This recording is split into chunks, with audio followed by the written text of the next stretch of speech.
തീരങ്ങൾക്ക് ദൂരെ വെൺമുകിലുകൾക്കരികിലായി അണയും തോറും ആർദ്രമാകുമൊരു താരകം.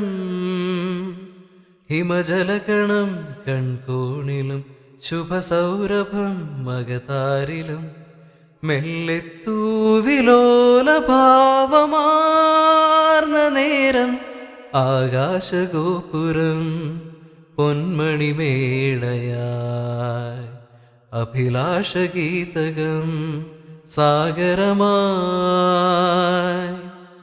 ഉദയരഥങ്ങൾ തേടി വീണ്ടും മരതകരാഗസീമയിൽ സ്വർണപ്പറവ പാറി നിറമേഘച്ചോലയിൽ വർണ്ണക്കൊടികളാടി കതിരോല കൈകളിൽ